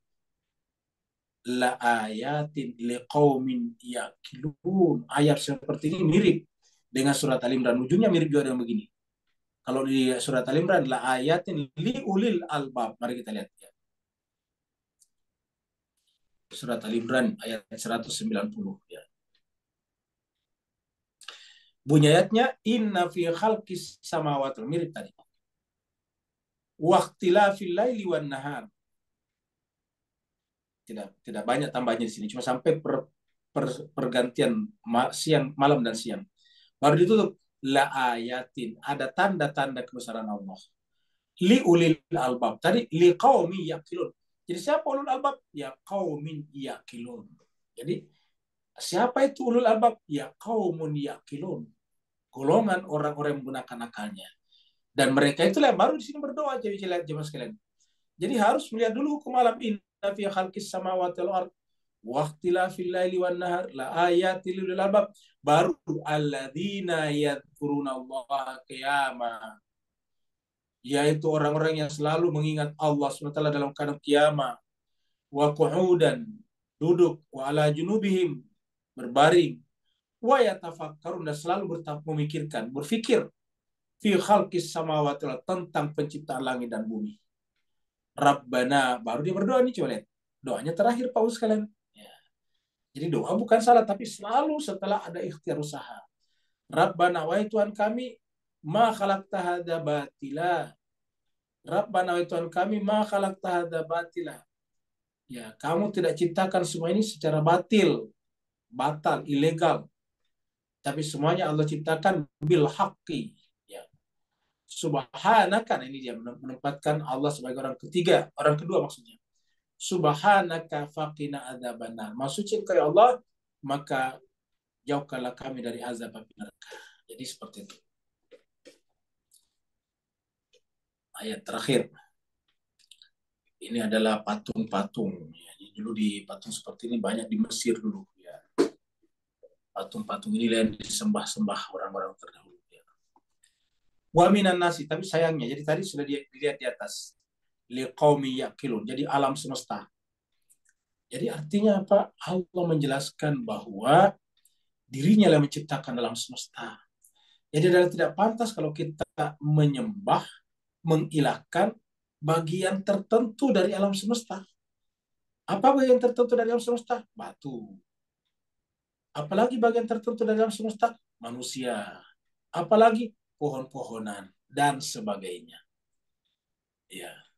Siapa yang melakukan itu berarti tidak menggunakan akalnya. Manusia hidup di alam semesta, setiap hari menghirup udara, menyaksikan pergantian malam dan siang, penciptaan langit dan bumi, mereka saksikan keindahannya, keluar biasaannya. Setiap hari menyaksikan matahari melintas di atas mereka. Tetapi wa minan nasi, di antara manusia, mayyattakhidhu min dunillahi andada. Di antara manusia ada saja yang menjadikan selain Allah andada sebagai sekutu, sebagai sembahan. Bahkan yuhibbunahum, mereka mencintai sembahan-sembahan itu. Mereka mencintai selain Allah itu kahubbillah, sebagaimana dia mencintai Allah. Seakan-akan maksudnya mencintai Allah. Jadi mencintai suami mereka, istri mereka, anak mereka, orang tua mereka, bos mereka, patung mereka, harta benda mereka, bahkan mungkin ada ulama mereka, seakan-akan mencintai Allah. Wa minan nasi may yattakhidhu min dunillahi andada yuhibbunahum kahubbillah. Mereka mencintai andada tersebut seakan-akan atau seperti dia mencintai Allah. Apakah itu cocok untuk orang beriman? Tidak. Orang beriman ialah walladzina amanu. Adapun orang beriman asyaddu hubbalillah. Orang beriman itu luar biasa. Kita tinggal saja luar biasa. Asyaddu itu luar biasa cintanya kepada Allah. Jadi kata-kata asyaddu itu tak tertandingi, tak terbayangkan, tidak bisa disamakan. Jadi cinta yang paling ekstrim itu adalah kepada Allah. Dan cinta-cinta kepada yang lain hanya merupakan trickle down effect saja. Efek yang menetes ke bawah saja daripada cinta kepada Allah. Jadi intinya adalah asyaddu hubbalillah. Maka kemudian hub kita kepada selain Allah seperti kepada istri, anak, suami, dan sebagainya itu adalah merupakan trickle down effect saja. Efek menetes ke bawah saja. Seperti kalau bapak-bapak, ibu-ibu mengangkat ember atau ke tempat air yang penuh, itu kan biasanya keluar-keluar sedikit tuh. Nah yang sedikit itu namanya menetes. Ya. Menetes sedikit kalau kita angkat itu ember itu, kan airnya penuh, maka biasanya ada netes sedikit-sedikit. Nah, atau kalau ibu-ibu mengangkat panci yang berisi air ke atas kompornya, biasa ada sedikit-sedikit yang menetes. Nah, seperti itulah sebetulnya cinta kita kepada makhluk. Yang inti adalah cinta kepada Allah. Namanya asyaddu hubbalillah. Bagaimana membuktikan asyaddu hubbalillah? Ya. Ini pertanyaan besarnya. Ya. Bagaimana kita membuktikan ini? Ya. Bagaimana membuktikan bahwa kita asyaddu hubbalillah? Ya, tidak ada yang lain kecuali satu, kitab sucinya. Ini surat dari Allah. Saya kira Bapak Ibu semua tahu bahwa mencintai seseorang itu adalah selalu ingin membaca suratnya. Nah, Al-Quran ini adalah surat-surat dari Allah. Surat Al-Fatihah, surat Al-Baqarah, surat Al-Imran, surat An-Nisa, surat Al-Ma'idah, surat Al-An'am, surat Al-Araf, surat Al-Anfal, surat At-Taubah, surat Yunus, dan seterusnya. Itu semuanya adalah merupakan surat-surat dari Allah. Jadi tanda orang asyaddu hubbalillah itu selalu tergila-gila membaca Al-Quran. Maksudnya tergila-gila, pengen sekali membaca Al-Quran. Ya. Ingin sekali membaca Al-Quran. Itu asyaddu hubbalillah. Yang kedua, tanda asyaddu hubbalillah adalah mencintai orang yang dicintai Allah. Ya. Jadi mencintai orang yang dicintai Allah. Dalam Al-Quran katakan, yuhibbuhum wa yuhibbuna. Allah cinta mereka, Allah cinta kepadanya karena mereka juga dicinta kepada Allah. Nah itu dia. Mencari orang yang Allah cintai. Ya. Asyaddu hubbalillah. Walau yaral ladina zalamu, seandainya orang-orang zalim itu melihat, lau yara. Seandainya alladzina zalamu, seandainya orang-orang zalim itu melihat, iz yarawnal azab, ketika nanti di akhirat melihat azab, maka mereka akan sampai pada tingkat keyakinan annal quwwata lillahi jami'a, bahwa semua kekuatan itu hanya milik Allah.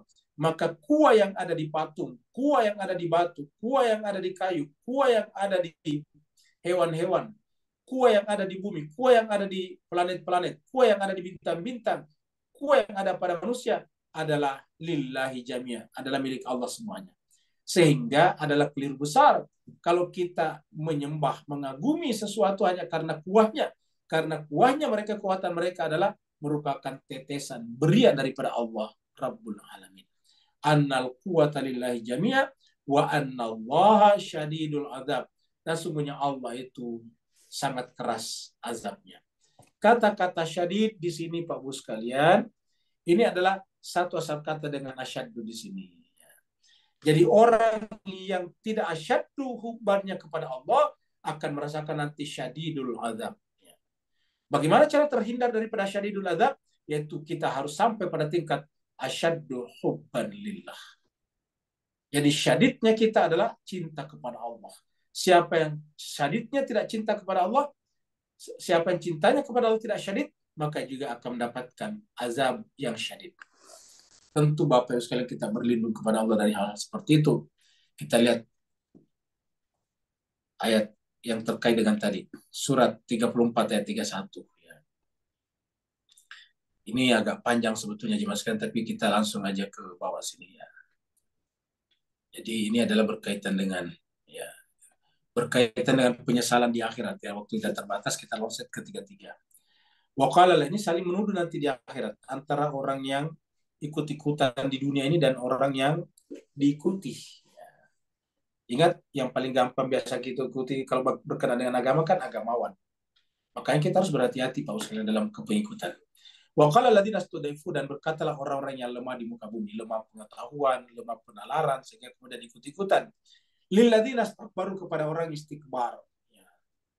Istikbar itu adalah menganggap dirinya lah ya. Bal makrul laili wan nahar.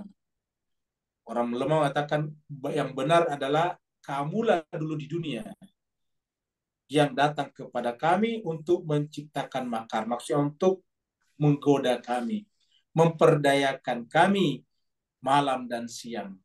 Izta'murunana, yaitu menyuruh kami, meminta kami annakfura billah, untuk ingkar kepada Allah, yaitu kitab sucinya. Wa naj'ala lahu andada, dan menjadikan baginya andada. Nah, di sini kita lihat bahwa andada di sini adalah pengaruh orang lain. Kalau kita lihat di sini juga sekali. Jadi banyak orang mengandadakan sesuatu itu bukan karena sesuatu itu pantas menjadi andat, tetapi karena pengaruh, harisma dan sebagainya. Wa naj'alu lahu andada wa sarru nadamata lamma ra'ul adzaba. Maka pada saat itu muncullah penyesalan mereka ketika mereka melihat azab. Nah, kita cukup sampai di sini juga sekalian, karena kita cuma ingin menyampaikan kata andada di sini, yaitu adalah penyebabnya karena pengaruh. Jadi banyak orang yang asyaddu hubban lillah di sini terhadap andada ya. Yang tidak asyaddu hubban lillah karena andada, itu karena pengaruh daripada orang di sekitarnya. Siapa saja. Oleh sebab itulah jemaah sekalian, di dalam mendengarkan pengetahuan dari manapun juga, pengaruh termasuk ilmu-ilmu yang kita sebut dengan agama dalam tanda petik, harus kita benar-benar menjadi orang yang berakal. Tadi ingat tadi ayatnya di atas, la ayatin liqaumin yaqilun. Selalu harus menggunakan akalnya. Di surat Al-Imran dikatakan la ayatin liulil albab. Terima kasih banyak Bapak Ibu sekalian. Mohon maaf atas segala kekurangan. Kalau apa yang Al-Fakir sampaikan ini benar, itu semata-mata dari Allah Subhanahu wa Ta'ala. Kalau ada yang keliru, khilaf, alpa, maka itu semata-mata dari Al-Fakir sendiri sebagai orang yang lemah, dhaif. Mohon jangan diambil, ditinggalkan saja. Ambillah yang datang daripada Al-Quran. Terima kasih banyak atas kebersamaannya. Yang mau bertanya dipersilakan.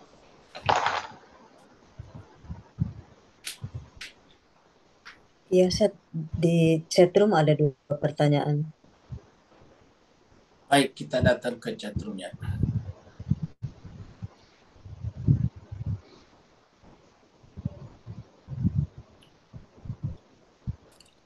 Yang pertama dari Pak Burhan.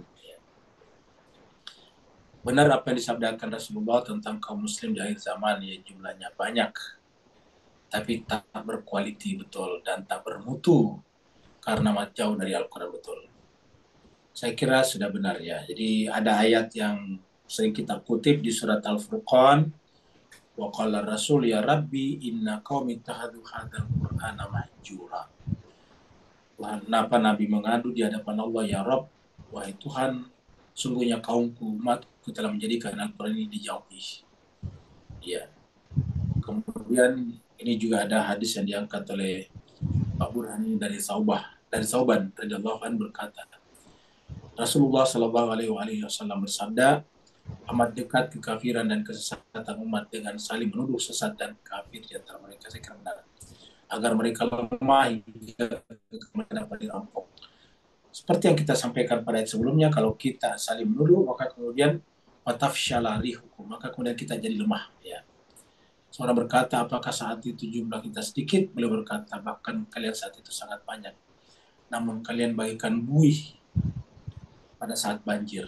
Allah pasti akan mencabut rasa takut tidak ada musuh kalian pada kalian. Dan saya kira benar Bapak Ibu sekalian, terutama Pak Burhan. Inilah yang terjadi kita sekarang. Negara yang mayoritas Islam di dunia sekarang ada kurang lebih 48 negara. Ada 48 negara, coba. Jadi di dunia ini ada 48 negara yang mayoritas penduduknya Islam. Seperti Indonesia, Malaysia, kemudian seperti misalnya Brunei Darussalam, seperti Saudi Arabia, seperti Libya tadi yang kita bicarakan. Pokoknya ada 48 negara lebih, bahkan mungkin lebih. Nah, jadi dan dianggap umat Islam sepertiga dari penduduk bumi, sepertiganya adalah orang Islam. Tetapi mohon maaf, tidak dihitung, tidak dianggap, tidak dihitung, tidak diperhitungkan. Cuma 4 saja negara berkumpul, itu dunia jadi geger, dunia jadi bergetar. Mereka tidak ada yang Islam. Satu adalah Brasil. Yang kedua adalah Rusia. Yang ketiga adalah India. Yang keempat adalah Cina. Baru tambah terakhir yang satu jadi 5, yaitu Afrika Selatan, South Africa. Yang tadinya jadi BRICS, sekarang jadi BRICS. Ya, coba lihat. 5 negara ini saya berkumpul tuh, kayak kiamat dunia. Barat ketakutan, Amerika ketakutan. Bagaimana cara menghalang-halangi Rusia, bagaimana menghalangi Cina sekarang di Laut Cina Selatan. Seperti itu. Tapi kita jemaah sekalian tidak dihitung. Coba lihat. Cuma 4 negara berkumpul. Kenapa? Ya karena negara ini punya kemampuan. Coba kalau kita umat Islam punya kemampuan. Bisa kan? Bisa. Apa syaratnya? Bersatu dulu. Kita bersatu bahu-membahu, baru ta'awanu alal birri wat taqwa. Kita bahu-membahu, kita bergotong royong di dalam kebaikan dan takwa. Albir itu kebaikan itu banyak, mulai daripada sains, teknologi, ekonomi, dan sebagainya. Kalau kita bantu-membantu di sana, bergotong royong di sana, ta'awun di sana, maka niscaya kita akan menjadi besar dan diperhitungkan. Tapi seribu sayang jemaah sekalian, justru negara-negara mayoritas Islam, seperti dikatakan Pak Burhan di dalam hadis ini, dikutip dalam hadis ini, ya kekayaan alam kita dirampok oleh mereka. Ya. Inilah nasib kita umat Islam. Tapi saya umat Islam juga susah untuk memahami ini jemaah sekalian. Apalagi ya memang root sebagian daripada umat kita itu root belajar agamanya ya bukan akal, bukan rasionalitas. Seakan-akan semuanya bisa diselesaikan dengan wiridan saja, dengan doa-doa saja. Ya. Mereka lupa, seandainya semuanya diselesaikan doa, Nabi tidak dilempar batu. Tidak ada Nabi yang diusir, dikejar seperti Nabi Musa. Tidak ada orang yang dilempar batu seperti Nabi Nuh. Perahunya penuh dengan kotoran. Kenapa ya? Cukup berdoa saja. Ya Allah, mereka telah melempari saya batu, maka lumpuhkanlah mereka. Maka mereka semuanya lumpuh. Kan nggak begitu Pak sekalian. Ya, jadi ini harus kita sampaikan ya Mas sekalian. Bahwa tadi kita lihat hukum alam dulu. Inna fi khalqis samawati wal ardi wa ikhtilafil laili wan nahari dan sebagainya. Itu adalah berbicara tentang alam. Kita harus ada di sana. Dan untuk mengambil manfaat semaksimal daripada alam, ya mempelajari pengetahuan secara saksama, mendalam, dan luas. Nah, seperti itu. Berikutnya dari Ovia. Apakah doa Rabbana hablana min ladunka dzurriyyatan thayyibatan innaka samiu jika diniatkan untuk keponakan kita apakah tepat? Ya bisa juga diniatkan aja. Ya. Rabbana hablan min ladunka. Walaupun sebetulnya doa ini dalam Al-Quran adalah doa Nabi Zakaria.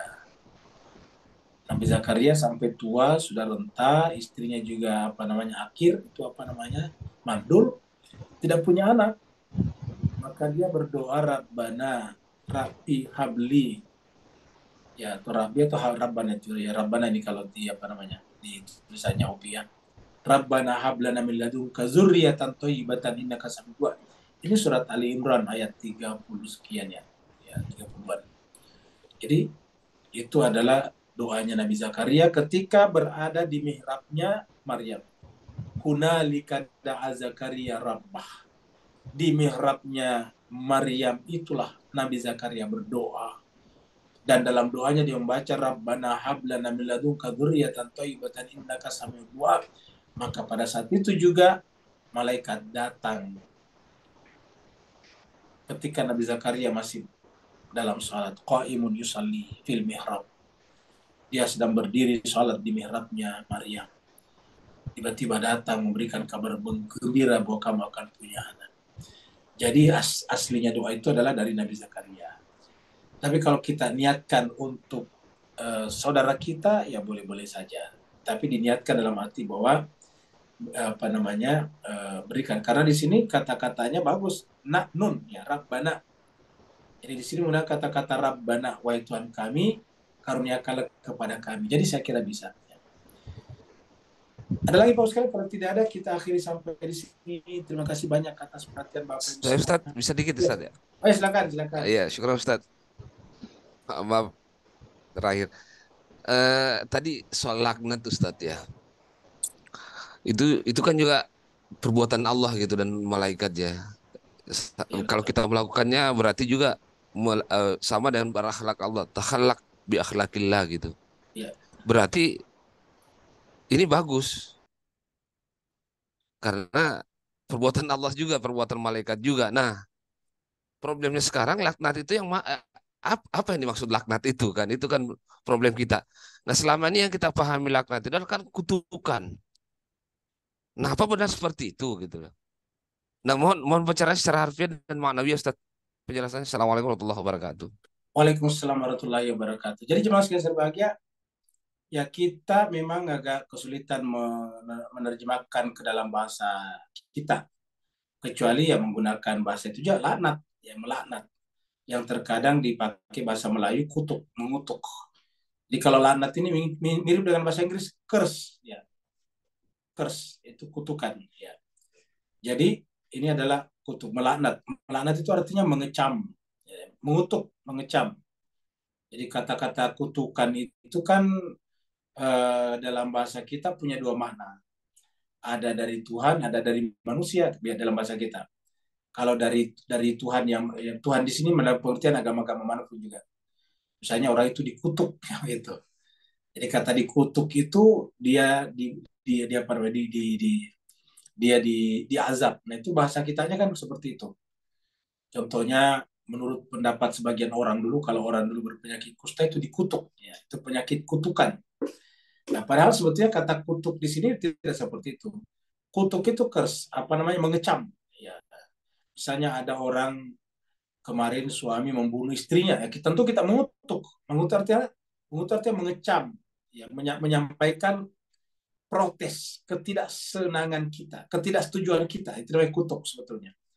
Tetapi dalam bahasa tertentu, secara kultur ya kutuk jadi dipakai tadi seperti penyakit kutukan. Ada orang yang diazab itu menggunakan kata kutukan. Jadi menurut saya kata kutuk dalam bahasa Melayu atau dalam bahasa Asia Tenggara ini sudah punya dua makna.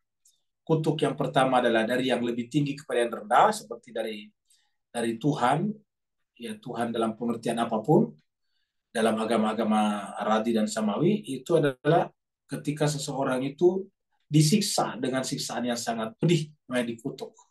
Di dunia ini, ya. Nah, sedangkan dalam pengertian yang lain, mengutuk itu artinya terjemahan daripada curse atau laknat, yaitu mengecam. Ya. Jadi laknat ini adalah melakukan kecaman, ketidaksetujuan, protes kita, dan sekaligus keberlepasan diri kita. Kita berlepas diri daripada perbuatan tersebut. Ya. Jadi Allah berlepas diri dari perbuatan siapa? Orang yang tadi menyembunyikan kebenaran. Malaikat juga berlepas diri dari orang seperti itu. Kemudian manusia seluruhnya berlepas diri. Cuma kalau berlepas diri itu kan datar ya. Tidak ada tekanan. Nah, kalau menggunakan kata laknat, itu tekanannya besar sekali. Jadi bukan hanya berlepas diri, tapi sekaligus mengecam. Ya. Memprotes keras. Ya. Jadi memprotes keras, mengecam, berlepas diri daripadanya. Nah, saya kira itu adalah makna lain daripada la'anah. Jadi la'anah itu lain an dan nun. Yaitu la'anah itu artinya seperti itu. Jadi kalau kita lihat di dalam terjemahan-terjemahan kamus juga seperti itu ya. Kalau kita lihat di sini ya. Ini kita lihat kamusnya di sini juga sekali lagi. Ini adalah la'anah. Ini la'anah. Kalau kita di sini la'anah ini. La'anah ya la'anah. Mengutus sama. Melaknat membenci ya. Mengutuk, melaknat, membenci, mengutuk, melaknat, membenci nih. Laknah, kutukan, permohonan untuk melaknati, laknat, umpatan, doa agar celaka. Nah, itu di masyarakat kita. Seakan-akan doa agar celaka. Nah, ini terjemahan dari bahasa kita nih. Pada sebetulnya laknat bukan seperti itu, tapi laknat itu menjelaskan keberlepasan diri kita. Jadi seperti itu. Jadi laknat seperti itu. Jadi sayang seribu sayang di terjemahan-terjemahan juga karena memang kesulitan sebetulnya Pak Hussein menerjemahkan kata la'anah yal anu ini ke dalam bahasa kita ya seperti itu. Terima kasih banyak Ustadz Wahidin atas pertanyaan. Masih bisa lanjut sedikit Ustaz. Silakan. Saya ingin memperdalam Ustaz, mohon izin gitu. Silakan. Berarti yang saya pahami karena ini kan kitab suci Ustaz yang menjelaskan ya. Allah sendiri ulaika alaihim la'anatullah wal malaika. Berarti kalau ini posisi kita melihat kemungkaran misalnya gitu kan. Misalnya ini kan kafar ini kan kemungkaran. Nah, itu kita dalam posisi ya harus melaknat. Kalau kita tidak melaknat, tidak membenci atau tidak berlepas diri dari perbuatan-perbuatan itu, justru keliru. Misalnya dulu misalnya ini waktu awal-awal kita mengenal namanya Ahlul Bait. Ini kan percakapan tentang melaknat sahabat-sahabat Nabi itu kan paling ramai gitu dulu. Nah sekarang baru dapat saya pahami gitu bahwa laknat ini bagus sebenarnya karena kan perbuatan Allah dan itu bagus. Ini mengambil posisi menjaga jarak dengan hal-hal yang sangat mungkar gitu. Kufar ini kan kemungkaran, tapi jangan dipahami bahwa mungkar itu orang yang berbeda agama dengan kita tidak seperti itu yang saya pahami gitu. Tapi memang orang yang menutup diri tadi itu menutup kebenaran gitu. Begitu Ustaz ya. Assalamualaikum warahmatullahi wabarakatuh. Waalaikumsalam, betul sekali. Jadi kata-kata kafaru tadi di sana adalah kelanjutan daripada kata ini yaktumuna. Jadi innalladzina yaktumuna itu menyembunyikan ya. Ma anzalna minal bayinat, apa yang kami turunkan daripada Al-Quran. Kata-kata bayinat ini Al-Quran, tapi yang sudah dijelaskan. Artinya itu jelas sekali dalam Al-Quran, tapi disembunyikan. Dan ini banyak dalam Al-Quran yang seperti itu. Contoh yang kita bicarakan tempo hari misalnya tentang misalnya puasa. Al-Quran kan jelas-jelas mengatakan atimus syama ilal lain. Tapi kok tiba-tiba yang populer atimus syama ilal maghrib misalnya. Atimus syama ilal azan seperti itu. Yang terkenal lagi adalah mempercepat buka puasa ke takjil. Nah, takjil itu dari kata ajal yu'ajil mempercepat ya. Padahal sebetulnya yang ada dalam Al-Quran atimus syama ilal lain itu kan Al-Quran, tapi ini menjadi tidak populer. Yang populer di kita takjil sampai makanan berbuka puasa, makanan iftar itu juga disebut dengan takjil, luar biasa. Begitu populernya takjil. Ya. Tiba-tiba Al-Quran tersembunyi, seakan-akan tersembunyi. Ada tapi seakan-akan tersembunyi. Tersembunyilah apa? Oleh popularitas kata-kata takjil misalnya. Padahal Al-Quran tertera di dalam rangkaian ayat puasa atimus syama ilal laili. Begitu juga misalnya dengan orang-orang keluarga Nabi yang suci, tiba-tiba tidak populer di masyarakat kita. Padahal kan di dalam Al-Quran dikatakan innama yuridullah liyudhiba ankum rijsa ahlal bait. Disebutkan di situ ahlul bait ya. Terang benderang disebutkan di situ. Yang lain lagi wudhu misalnya. Wudhu itu jelas sekali dalam Al-Quran. 4 saja bagian yang diwudhui. Tapi sekarang kita lihat orang Islam wudhu itu di luar biasa, Masya Allah. Kakinya di atas wastafel, basah di mana-mana. Ini orang wudhu atau orang mandi dan seterusnya. Memboros, padahal Al-Quran mengatakan memboros itu saudara setan. Kamu gitu. Tapi berwudhu sekarang orang memboros. Ya. Nah, jadi inilah semuanya contoh-contoh di mana kebenaran tersembunyi. Ya, maka dikatakan di sini innalladzina yaktumuna ma anzalna minal bayyinat wal huda mim ba'di ma bayyanahu linas. Setelah kami, kata Tuhan, menjelaskannya fil kitab, ini jelas. Artinya ada di dalam Al-Qur'an jelas. Ini kan maksudnya mim ba'di ma bayyanahu linnasi. Setelah kami menjelaskannya kepada manusia, tertera di dalam kitab suci. Nah, siapa yang yaktumuna di sini? Ulaika yal'anuhumullah wa yal'anuhumul la'inun. Berlanjut tadi dengan ulaika yal'anuhumullah wal malaikatu wan nas ajmain. Seperti itu tadi. Terima kasih banyak Bapak Ibu sekalian, terutama kepada Ustaz dan Ustaz Ibu yang telah perluas pembahasan kita pada malam hari ini. Kesimpulannya dari pertanyaan Ustaz ini bahwa melaknat itu adalah bukan saja baik tapi perlu. Kenapa? Karena itu perbuatan Allah. Dan karena perbuatan Allah dan kita semuanya ingin berbuat seperti perbuatan Allah, maka harusnya kita juga melakukan itu. Karena kalau perbuatan Allah kan pasti baik. Akhlak Allah dan berakhlak dengan akhlak Allah menjadikan kita menjadi ahlullah. Takhalluk bi akhlakillah menyebabkan kita menjadi kategori ahlullah. Terima kasih banyak Bapak Ibu semuanya. Mohon maaf atas segala kekurangannya. Walhamdulillahirabbil alamin. Wassalamualaikum warahmatullahi wabarakatuh. Waalaikumsalam warahmatullahi wabarakatuh. Terima kasih Ustaz semuanya. Terima kasih Bayu. Terima kasih. Selamat malam. Ustaz, syukran.